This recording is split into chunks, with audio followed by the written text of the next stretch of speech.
warahmatullahi wabarakatuh. Perkenalkan, nama saya Jenny Setiaji, NIM 205231211 dari kelas Perbankan Syariah 2F. Di sini saya akan menceritakan kembali tentang Perjanjian Giyanti.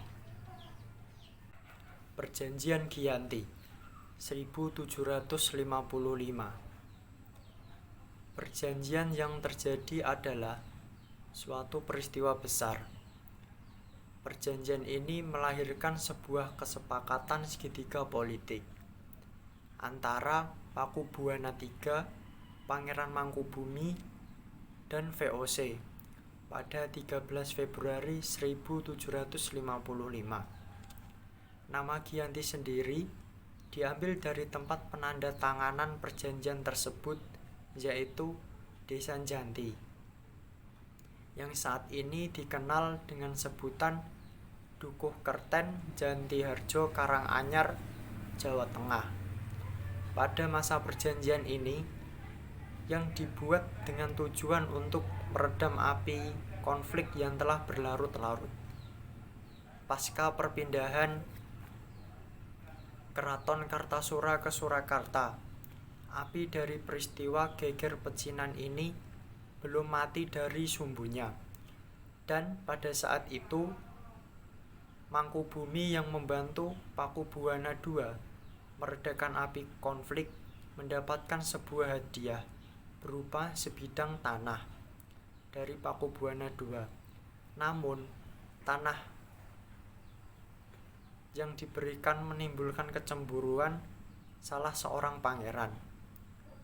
Pangeran tersebut mengeluhkan atas ketidakadilan tersebut kepada Gubernur Jenderal Baron van Imhoff, salah seorang jenderal di Batavia.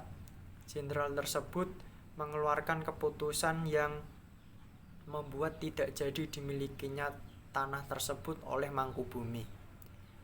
Akhirnya dia minta izin ke Pakubuwana II untuk pergi jauh-jauh dari Jawa dan agar tidak kembali lagi ke Jawa. Akhirnya diberi uang 3.000 real untuk bekal makan prajuritnya. Dan malam harinya mereka pun pergi. Sejak itulah terjadi Perang Mangkubumi.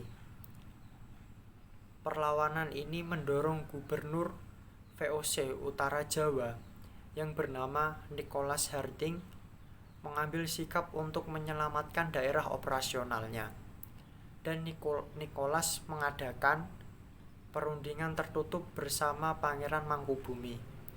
Pada tanggal 23 September 1754, nota kesepakatan antara Nicholas Harding dan Pangeran Mangkubumi telah terlaksana dan disampaikan ke Pakubuwana III sebagai pengganti Pakubuwana II. Dalam nota tersebut, Pangeran Mangkubumi mendapatkan wilayahnya. Pada tanggal 4 November 1754, Pakubuwana III menyatakan persetujuan atas perundingan itu. Surat pernyataan itu disampaikan oleh Pakubuwana III kepada Gubernur Jenderal VOC Jacob Mossel. Kesempatan ini mendorong penandatanganan Perjanjian Giyanti, yang mana menyebutkan terbelahnya Jawa menjadi dua. Hari ini menjadi awal naiknya Pangeran Mangkubumi di Yogyakarta menjadi Sri Sultan Hamengkubuwana I dan diberi gelar Senopati ing Ngaloga Sayyidin Panatagama Khalifatullah sejak ditandatanganinya perjanjian tersebut pada 13 Februari 1755.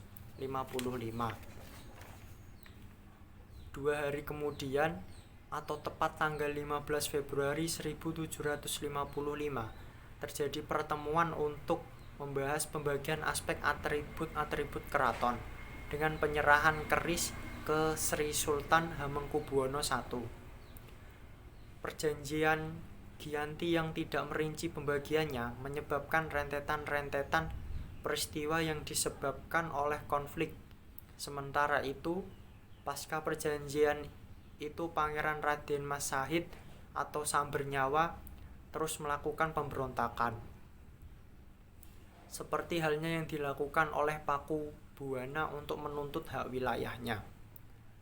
Pada 4 Oktober 1755, Pangeran Sambernyawa berhasil mengalahkan satu kelompok pasukan VOC.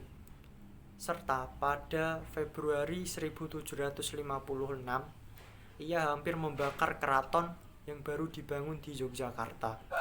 Setelah perang bertahun-tahun, VOC menyudahi dan menandatangani Perjanjian Salatiga pada tahun 1757 yang membuat tanah Jawa kembali terbagi. Pada perjanjian ini disepakati bahwa Pangeran Sambernyawa mendapat sebagian dari wilayah Kasunanan Surakarta dengan wilayah kekuasaan yang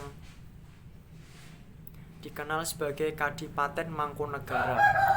Pangeran Sambernyawa pun mendapatkan gelar Kanjeng Gusti Adipati Arya Mangkunegara Lana Jaya Wisesa ing Ngalara Satriya Raga ing Mataram ing Nagari Surakarta Hadiningrat. Pada tahun 1813, di masa Gubernur Thomas Tamworth Raffles dari Kerajaan Inggris, Kesultanan Yogyakarta juga terbelah dengan lahirnya Paku Alaman. Dengan demikian, tanah Jawa terbagi menjadi 4 bagian. Wilayah pemerintahan masing-masing keempat wilayah tumbuh dengan perbedaan model dan orientasi politik. Hal ini mengantarkan Jawa pada rupa yang beragam. Mungkin itu yang dapat saya sampaikan, kurang lebihnya mohon maaf. Wassalamualaikum warahmatullahi wabarakatuh.